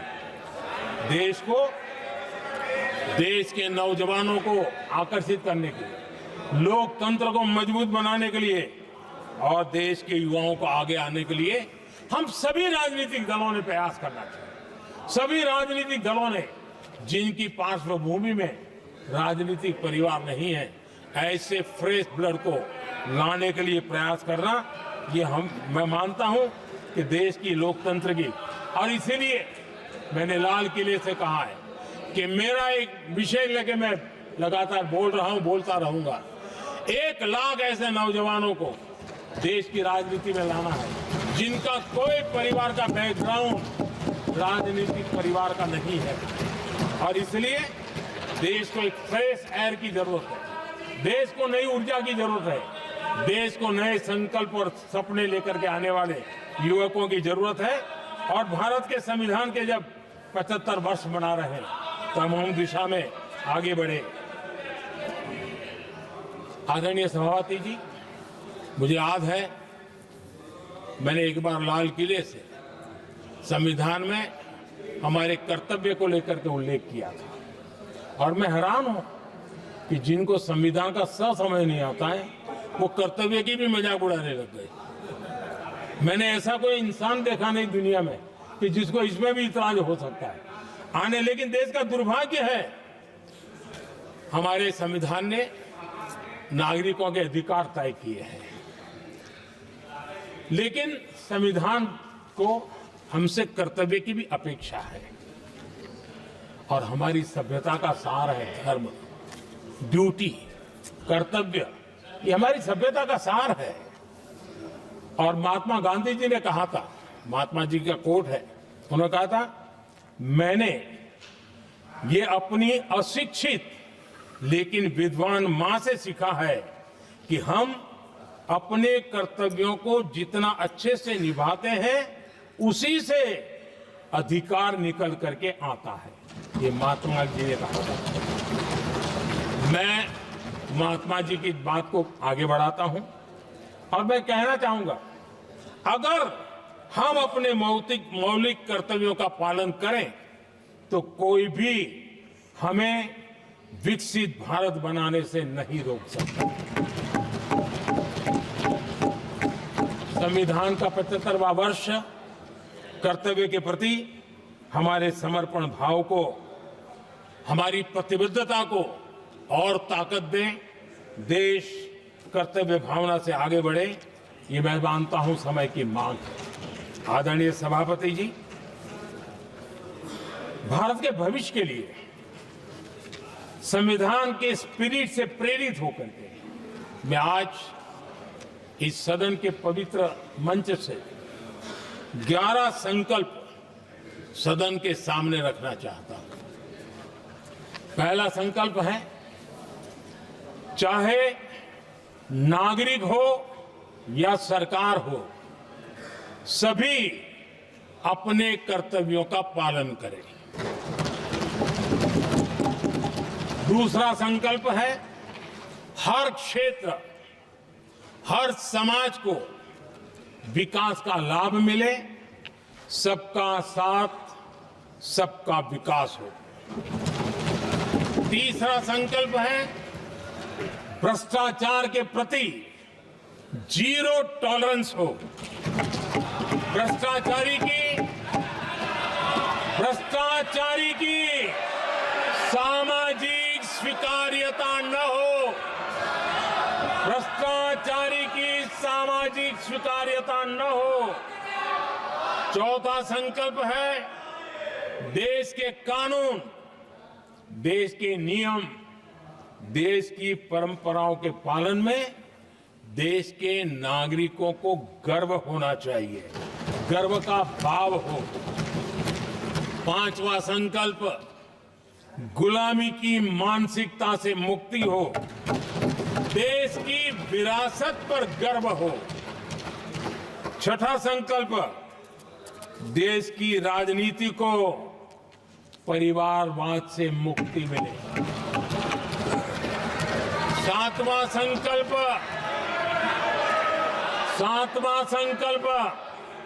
संविधान का सम्मान हो। राजनीतिक स्वार्थ के लिए संविधान को हथियार न बनाया जाए।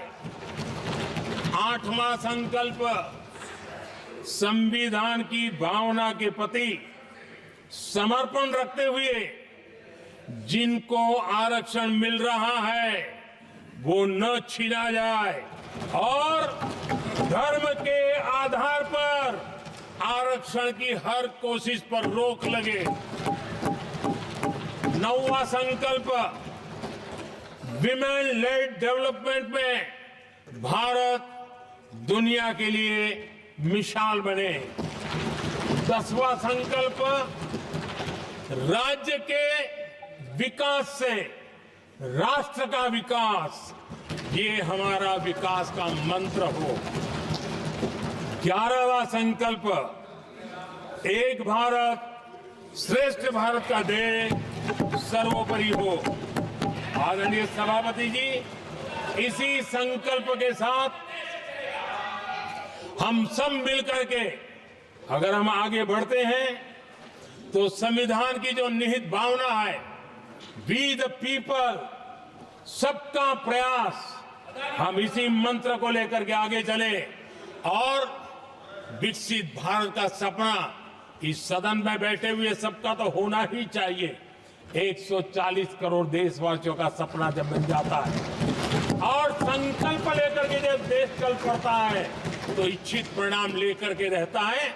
मेरा 140 करोड़ देशवासियों के प्रति मेरी अपार श्रद्धा रही है। उनके सामर्थ्य पर मेरी श्रद्धा है, देश की युवा शक्ति पर मेरी श्रद्धा है। देश की नारी शक्ति पर मेरी श्रद्धा है। और इसलिए मैं कहता हूं कि देश 2047 देश जब आजादी के 100 साल मनाएगा तो विकसित भारत के रूप में मनाएगा। इस संकल्प के साथ आगे बढ़े। मैं फिर एक बार इस महान पवित्र कार्य को आगे बढ़ाने के लिए सबको शुभकामनाएं देता हूं। और मैं आदरणीय सभापति जी, आपने समय बढ़ाया, इसके लिए मैं आपका बहुत बहुत आभार व्यक्त करता हूं। बहुत बहुत धन्यवाद।